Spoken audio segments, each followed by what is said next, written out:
ግብር ከፋዮች በታክስ ሰብሳቢ አካላት የውሳኔ ሐሳብ ላይ ያላቸውን ማንኛውንም አይነት ቅሬታና አቤቱታ ተቀብሎ የሚያስተናግድ ህጋዊ ሰውነት የተሰጠው ፍትሃዊና ጥራት ያለው የታክስ ውሳኔዎችን በመስጠት የህግ በላይነትን ለማረጋገጥ የሚተጋው የፌዴራል ታክስ ይግባኝ ኮሚሽን አሰራሩን በማዘመን ዜጎች በኮሚሽኑ ላይ ያላቸው መተማመን እንዲጨምር በመስራት ላይ ይገኛል። የፌዴራል ታክስ ይግባኝ ኮሚሽን ስራውን ሲሰራ በተለይ የአገልግሎት አሰጣጡን ጥራት መጠበቅ ላይ ነበር ከፍተኛ ትኩረት ሰጥቶ ሲሰራ የነበረው። ከአገልግሎት ጥራቱ ጋር ተያይዞ ከዳኞች አሿሿም ጀምሮ ውሳኔ አሰጣጣችንን በጥሩ እና በተሻለ ሁኔታ በተለይ ደግሞ እኛ ወስነናቸው ወደ ፍርድ ቤት ሄደው ብዙም ለውጥ የማይደርስባቸው መዝገቦች እያየን ጥራቱን ስናረጋግጥ ቆይተናል። ተደራሽነትን በተመለከተ ግን ጥያቄ ሲነሳበት ነበር። የኛ ተቋም በርካታ መዝገቦች አሉን። በዚህ ኮሚሽን አገልግሎት የምንጠይቅባቸው የምንከራከርባቸው የመንግስትን ጥቅም ለማስጠበቅ በፈጠነ ጊዜ አገልግሎቱ ሊገኝባቸው የሚገቡ የታክስ ክርክሮች አሉ። እነኚህን ደግሞ በተወሰነ ጊዜና ሰዓት ውስጥ አገልግሎቱን አግኝተን መንግስትም ከታክሱ የሚገኘውን ከኮሚሽን ውሳኔ የሚገኘውን ግብር ሰብስቦ ወደ ተፈለገው ልማት ለማዋል የተሻለ አማራጭን የሚሰጥና በተለይ ደግሞ አሁን ዘመኑ የሚጠይቀው ቴክኖሎጂ ተጠቃሚ መሆናችን በራሱ አገልግሎቱንም የተሻለ ያደርገዋል።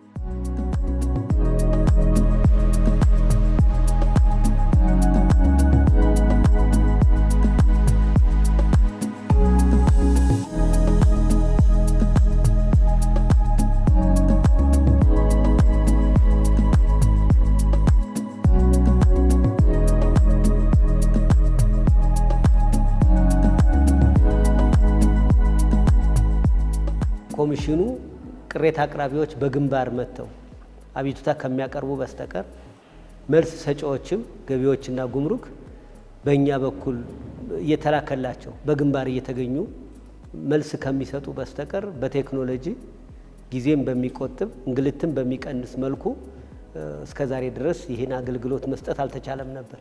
የተገነባ ዳታቤዝ ነበረ። ይሄ ገንብተነው የነበረው ዳታቤዝ ገቢዎችና ጉምሩክ ጋር ኢንተግሬትድ ያልነበረ ስለነበር አገልግሎቱ በተሟላ መልኩ እየተሰጠ አልነበረም። ብዙ ጊዜ በታክስ ይግባኝ ኮሚሽን ከምናቀርባቸው እንዲሻሻሉ ከምንላቸው ነገሮች ውስጥ ትልቁ የውሳኔ መዘግየት አለ። እንዳልነው በክርክር ሂደት ውስጥ የዶኩመንት መጥፋት ሊኖር ይችላል። ክርክሮች ወይም ባቀረብናቸው መልኩ በክርክር ሂደት ላይ ላይያዙልን የሚችሉ ነጥቦች ሊኖሩ ይችላሉ። በዳኝነት ሂደቱ ላይ ብዙ ነገሮች ሊኖሩ ይችላሉ። የሚጓደል ነገር አለ። ከሙያተኛ የሚለያይባቸው የተለያዩ ነገሮች አሉና ከማስረዳትም አኳያ ቅድም እንደተባለው እነዚህና የመሳሰሉት ነገሮች አሁን በተሻለ መልኩ ያው ከሴኩሪቲም አኳያ ቴክኖሎጂ የራሱ የሆነ ኔጌቲቭ ነገር ቢኖረውም ያሁኑ የተሻለ ይሆናል ብለን እናስባለን። የፌዴራል ታክስ ይግባኝ ኮሚሽን ከኢኖቬሽንና ቴክኖሎጂ ሚኒስቴር ጋር በመተባበር አዲስ ያስተዋወቀው የኦንላይን አገልግሎት የሚባክን ጊዜና ወጪን የሚታደግ ግልጸኝነትን የሚያሰፍን አገልግሎቱን ለሚፈልጉ ሁሉ ባሉበት ሆነው ፋይል የሚከፍቱበትና ውሳኔን የሚቀበሉበት በመሆኑ በታክስ በኩል ፍትሃዊ የሆነ አስተዳደር ስርዓት ላይ ጉልህ አሻራ የሚያሳርፍ ነው። ከኢኖቬሽንና ቴክኖሎጂ ሚኒስቴር ጋር በመተባበር የተገነባው ቴክኖሎጂ በስልጠናም ከገቢዎችም ከጉምሩክም ከተቋማችን ሰራተኞችም ጋር ባደረግነው ስልጠና እንዳረጋገጥ ነው የነበሩብንን ችግሮች ሙሉ በሙሉ የሚቀርፍና ማንም ሰው ካለበት ቦታ ሆኖ የቅሬታውን ማቅረብ የሚችል መሆኑን ቅሬታ የቀረበበት ገቢዎችና ጉምሩክም ካለበት ቦታ ሆኖ ምላሽ መስጠት የሚችል መሆኑን ምናልባት ወደኛ መምጣት የሚቻለው ወደፊት የፕላዝማን ነገር እስከምናመቻች ድረስ ለቃል ክርክር ከሚሆን በስተቀር ብዙ እንግልትን የሚቀንስ ጊዜን የሚቆጥብ በተለይ የንግዱ ማህበረሰብ ከጊዜ ጋር ሰፊ ጠቀሜታ ሊያገኝበት የሚችል እድል ስላለ ይህንን የቀረፈ ነው የሚል ሀሳብ ነው ያለው። ይፋ ያደረገው ፌዴራል ታክስ ይግባኝ ኮሚሽን ኢሰርቪስ የሚባለን ፕላትፎርም ነው። ይሄ ኢሰርቪስ የሚሰራው ስራ ምንድነው? ከዚህ በፊት ተገልጋዮች በአካል እየመጡ ወይም ወረፋን እየጠበቁ ወይም እየተመላለሱ አገልግሎት ያገኙ የነበሩበትን ነገር አሁን ላይ መምጣት ሳይጠበቅባቸው ካሉበት ቦታ ላይ ሆነው አገልግሎትን ማግኘት እንዲችሉ የሚያስችላቸው ሲስተም ነው ማለት ነው። ስለዚህ አሁን በፊት ላይ ስናስብ አንድ ተገልጋይ አገልግሎትን ሲፈልግ ከምን እንደሚጀምረው መጥቶ ኢንፎርሜሽን ከመጠየቅ ነው። እንደዚህ አይነት ሰርቪስ ፈልጋለሁ፣ ይህንን ሰርቪስ ለማግኘት ምን ያስፈልገኛል ብሎ ነው የሚጀምረው። ስለዚህ አሁን ኢሰርቪስ የሚለው ፕላትፎርም ላይ በሚያደርግበት ሰዓት ላይ ግን ተቋሙ ወይም ፌደራል ታክስ ይግባኝ ኮሚሽን ስለ ሰርቪሱ ገልጾ ይሄ ሰርቪስ ይሄ ነው ብሎ ገልጾ ካስቀመጠለት ተገልጋዩ መምጣት ሳይጠበቅበት ይሄ ሰርቪስ እንደዚህ ነው የሚለው ነገር አንብቦ ተመልክቶ የሚፈልገውን ኢንፎርሜሽን ካገኘ በኋላ ማመልከት ይችላል ማለት ነው። ጊዜው ከደረሰበት ቴክኖሎጂ ጋራ ተቋሙን በእጅጉ የሚያስተዋውቅ አገልግሎቶችን ቀልጣፋ፣ በጊዜ በወጪ በጉልበትን የሚቆጥብና ለተገልጋዩም ደግሞ ፈጣን የሆነ የአገልግሎት አሰጣጥን የሚዘረጋና አካል በአካል ወይንም ፊት ለፊት በመገናኘት የሚደረጉ ግንኙነት የሚፈጥሩትን የጊዜ መባከን የተለያዩ የስራ መጉላላቶችን የሚያስቀርና በቴክኖሎጂ ላይ ዲፔንድ ያደረገ አገልግሎት ስለሆነ ከሐሜት ከአልተገባ አሰራር ወጥቶ የተሻለ አገልግሎት የሚሰጥበት ነው። ብዙ ጊዜ ከገቢዎችና ጉምሩክ ጋርም የታክስ ይግባኝ ኮሚሽን ሲገመገም በብዙ ነገሮች ጥሩ ይሆንና ውሳኔዎች ግን ይዘገያሉ የሚል ቅሬታ ይቀርባል። ውሳኔዎች በተያዘላቸው ጊዜ አይወጡም ነው። ለዚህ ዋነኛው አንዱ ምክንያት ተከራካሪ ወገኖች በተያዘላቸው የጊዜ ቀጠሮ አለመገኘታቸው ነው፣ እኛ ጋር አለመምጣታቸው፣ መልስ በወቅቱ አለማቅረባቸው፣ ቅሬታቸውን በወቅቱ ተገኝተው ምላሽ አለመስጠታቸው፣ ይህም የግድ በግንባር ካልቀረቡ አገልግሎቱን ማግኘት የማይችሉ ስለነበር ነው። አሁን ይህን ችግር ሙሉ በሙሉ ይፈታል። ባሉበት ቦታ ሆነው ወደኛ መምጣት ሳይጠበቅባቸው እነዚህን ግዴታዎቻቸውን መወጣት ከቻሉ እኛም ጋር ሲነሳ የነበረው ይሄ መዛግብት የመዘግየት ጉዳይ ይቀረፋል ብለን እናምናለን። በተለይ እንደኛ አይነት እንደ ጉምሩክ ኮሚሽን ጠቀሜታው እጅግ ከፍ ያለ ነው። በሀገሪቱ በተለያዩ አካባቢዎች የጉምሩክ የቅርንጫፍ ጽሕፈት ቤቶች አሉ። አጠቃላይ በዚህ ክርክር ውስጥ ይግባኝ በቀረበባቸው መዝገቦች ላይ መልስ በምንሰጥበት ወቅት ከየብራንቹ መልሶች ስለሚመጡ ይሄን ድካም ይቀንሳል። የሰው ምስክሮች መምጣት አለ፣ ማስረጃ መሰባሰብ አለ። አሁን ካለው ከሀገሪቱ ሰፋ ያለ ኤሪያና ከአንዳንድ ከሴኩሪቲም አንጻር ምስክሮቻችንን በወቅቱ ማቅረብ አለመቻለን ይቀንስልናል። ይሄ ባሉበት ቦታ ሆነው መልስ መስጠትም ይሁን ሌላ ማስረጃ መስጠትም እንደዚሁም ምስክር ሆኖ ማሰማትም ይችላሉ ባሉበት ማለት ነው። ስለዚህ ይሄ እጅግ በጣም ለኛ በጣም ጠቀሜታ አለው።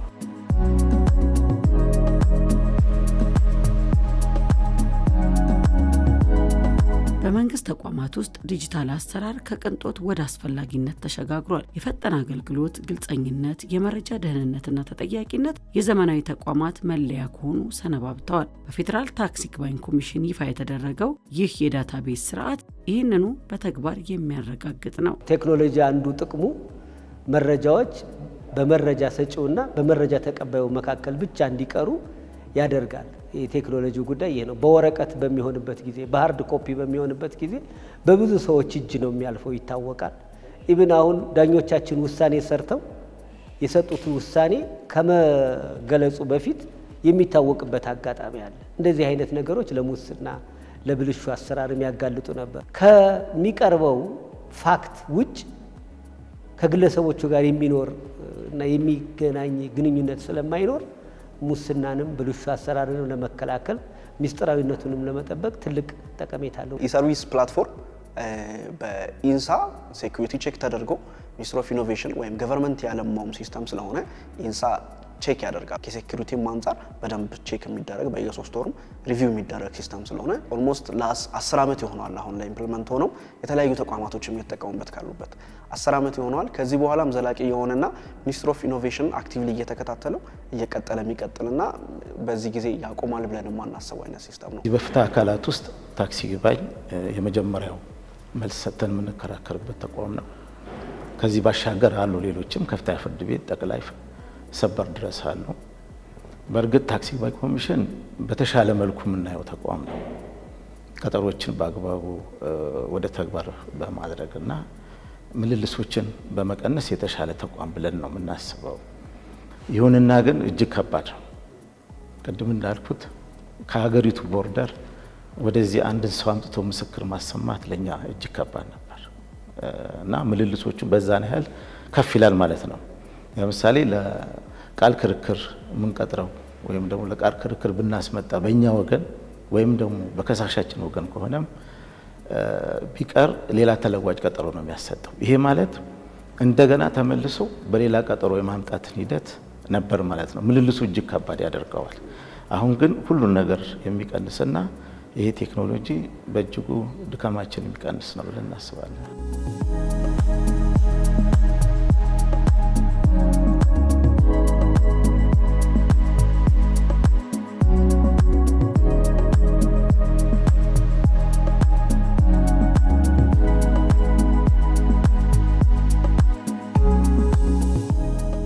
አንድ የፌዴራል ታክስ ይግባኝ ኮሚሽን አገልግሎት ፈልጎ የሚመጣ ተገልጋይ እንዴት አድርጎ ማመልከት ይችላል የሚለውን ነገር ደግሞ አንድ ላይ ከሲስተም ላይ ከኔ ጋር እንዴት አድርገን ማመልከት እንደምንችል አንድ ላይ ሲስተም ላይ እናያለን ማለት ነው። www.eservices.gov.it ላይ ሲገባ መጀመሪያ የሚያገኘው እንደዚህ አይነት ላንዲንግ ፔጅ አጠቃላይ እዚህ ኢሰርቪስ ላይ እየተስተናገዱ ያሉ የገቡ መስሪያ ቤቶችና የገቡ ሰርቪሶችን ነው የምናገኛቸው።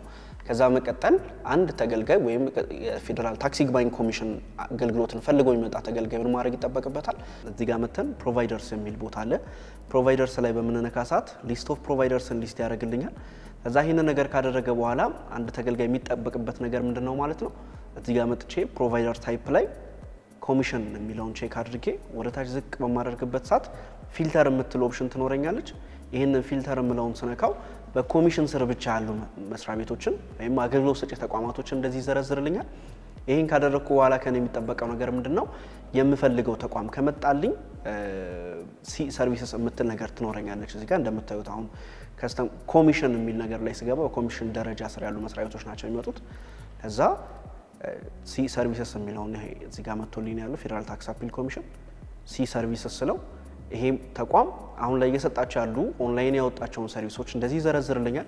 ስለዛ ከነዚህ መሀል እኔ ላመለክትበት የፈለኩት አይዘር ለከስተም ኮሚሽን ሊሆን ይችላል ወይም ለሚኒስትር ኦፍ ሬቨኑ ሊሆን ይችላል። ማመልከት የሚጠበቅብኝ ወይም ማመልከት የምጠብቅበትን መስሪያ ቤት እዚህ ጋር መጣና አፕላይ የሚለውን ስነካ ቀጥታ ወዴት ያስገባኛል ማለት ነው። ይሄንን ሰርቪስ ስለዚህ ሰርቪስ የሚገልጽልኝ ኢንስትራክሽን የተቀመጠ ነገር ይኖራል። እዚህ ጋር ያሉትን ነገሮች አንብቤ ከጨረስኩኝ በኋላ መስማማቴን እርግጠኛ ስሆን አክሴፕት ተርምስ ኤንድ ኮንዲሽን የሚለውን ቼክ በማደርግበት ሰዓት አግሪ ኤንድ ኮንቲኒው የምትለው አቬለብል ትሆንልኛለች። እሱን መጥቼ ቼክ ሳደርገው ወደ ውስጥ ያስገባኛል ወይም ወደ ፎርም ያስገባኛል። ሎጊን ካላደረኩኝ ወደ ሎጊን ፔጅ ይወስደኛል። ሎጊን አድርጌ ከሆነ የመጣሁትኝ ወደ አፕሊኬሽን ፎርም ያመጣኛል። እንደ አገልግሎት ጠያቂ አካል መጀመሪያ የሚያስፈልገኝ ነገር አንድ ዩዘር ኔም እና ፓስወርድ ነው። እዛ አሁን ሎጊን ሳላደርግ ስለነበር የጀመርኩትኝ ሎጊን ወደ ማድረግ ይሄዳል። እዚህ ጋር መጥቼ አሁን ዩዘር ኔም እና ፓስወርድ ያለ ልክ እሱን ሎጊን ሳደርገው ቀጥታ ወደ ፎርሙ እንደዚህ አድርጎ ያመጣኛል ማለት ነው። ከዛ ወይም ከመጀመሪያ ስቴፑ መጀመር ከፈለኩኝ ደግሞ መጀመሪያ ላይ አካውንት ሬጂስተር አድርጌ መግባት የምችልበት ነገር ስለሚኖር እሱን ካደረኩ በኋላ አፕሊኬሽን ፎርሞች እንደዚህ ይመጣሉ። እዚህ ጋር መጥቼ ያሉትን ፎርሞች ሞልቼ ከጨረስኩኝ በኋላ አፕሊኬሽን ኔክስት ብዬ አፕሊኬሽን አፕላይ አድርጋለሁ ማለት ነው።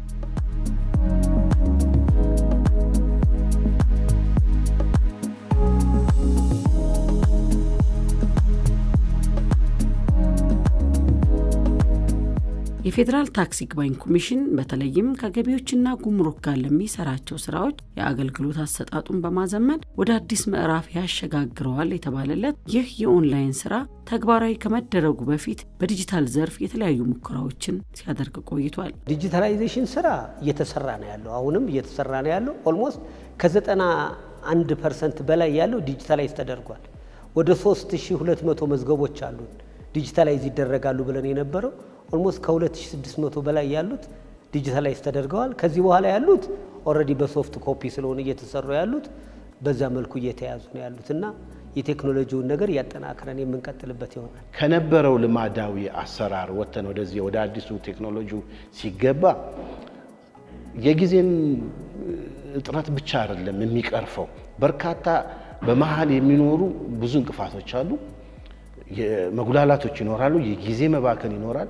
ከዛም አልፎ ደግሞ ምናልባት አላስፈላጊ የሆኑ ግንኙነቶችን የመፍጠር እድልም ሊኖር ይችላል።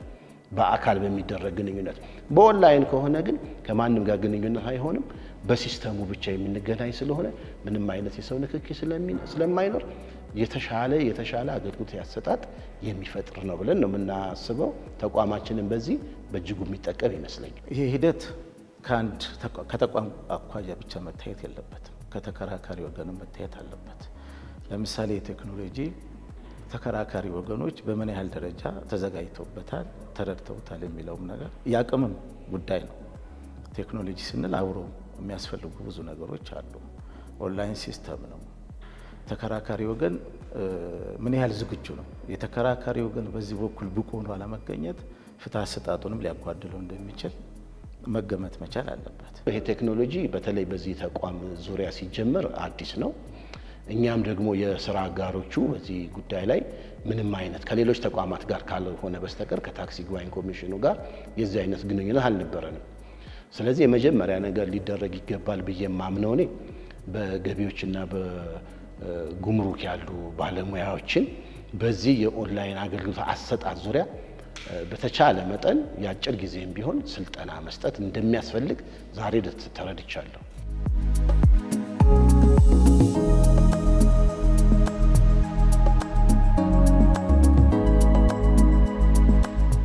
ቴክኖሎጂ በእጅጉ ስራችንን ባቀለለበት በዚህ ዘመን መረጃን በአግባቡ ማከማቸት፣ ማደራጀትና ማስተዳደር ላይ አጋዥ የሆነውን ዳታቤዝ ለተገልጋዮች ያስተዋወቀው የፌዴራል ታክስ ይግባኝ ኮሚሽን አዲሱን ሶፍትዌር ወደ መሬት ከማውረድ በተጨማሪ በቀጣይም ቀልጣፋ፣ ግልጽና ተደራሽ የሆኑ የቴክኖሎጂ ውጤቶችን በተቋሙ ለመዘርጋት በእቅድ ይዟል። ቴክኖሎጂ እያደገ ነው የሚሄደው። በራሱ አንዱ ቴክኖሎጂ ሲለማ ቀጥሎ ደግሞ ወደ ተሻለ እያለ ነው የሚሄደውና ዳኞቻችን ማሰልጠን፣ የተሻሉ አዳዲስ ቴክኖሎጂዎች ሲመጡ እያስተዋወቅን የቴክኖሎጂ ነገር መቀጠል ነው። ወደ ኋላ የሚመለስም ነገር አይኖርም። አንድ ጊዜ ከተጀመረ በኋላ ህብረተሰቡም አገልግሎቱን በቴክኖሎጂ ማግኘት ከጀመረ በኋላ እንደገና ተመልሶ ወደ ኋላ መምጣትም የሚቻልበት አይደለም። ኢቭን ዘመኑም የሚፈቅድበት ሁኔታ አይደለም። በመንግስት ደረጃ አሁን የአንድ ማዕከል የሞሰብ አገልግሎትም እየተጀመረ ነው አሁን ያለው። የኛ ተቋም ወደ ሞሰብ አገልግሎት አሁን ለጊዜው ያልገባው ክርክር ስላለው ብቻ ነው። ግን ክርክሩን ቅድም እንዳልኩት በፕላዝማ ማድረግ የሚቻል ከሆነ ሌሎቹን አገልግሎቶች ወደ ሞሰብ ማዕከል አንድ አገልግሎት ማስገባት ሁሉ የሚቻልበትን ሁኔታ እንፈጥራለን ብለን እናስባለን። የተጀመረው ነገር መነሻ ነው። በሂደት ደግሞ ያው ዓለማዊውም ነገር ስላለ እየተለወጠ እየተሻሻለ የሚመጣ ነገር ይኖራል። ዛሬ ትክክል ብለን እየሰራ ነው ያለነው ነገር ሊለወጥ ይችላል።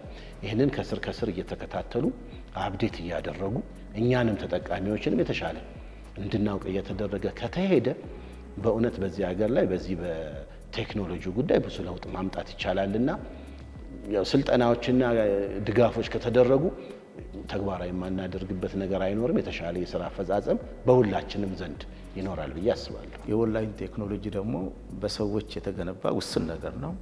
ስነ ስርዓት ሕጉ ወደ ተግባር ስናመጣው የሚጓደሉ ነገሮች እንደሚኖሩ መጠበቅ መቻል ይኖርበታል። ስለዚህ እነዚህና የመሳሰሉ ነገሮች ይህንን ዲቨሎፕ ያደረገው ተቋም በተሻለ ነገር መዘጋጀት መቻል አለበት። አሁንም አንዳንድ ተግዳሮቶች ሊጠብቁ ይችላሉ፣ ያጋጥማሉ። ስለዚህ እነዚህ ነገሮች ከሴኩሪቲ አኳያ ቴክኖሎጂ ብቻ ስለሆነ የተሻለ ነው ብቻ ብሎ መደምደም የማይቻልባቸው ሁኔታዎች አሉ። ከሴኩሪቲ አኳያ ምን ያህል ሴኪዩር ነው ራሱ ሊሆን የሚችለው? እነዚህ ነገሮች ተቋሙ በቀጣይ የሚያስተካክላቸው ነገሮች ሊኖሩ እንደሚሆኑ አስባለሁ።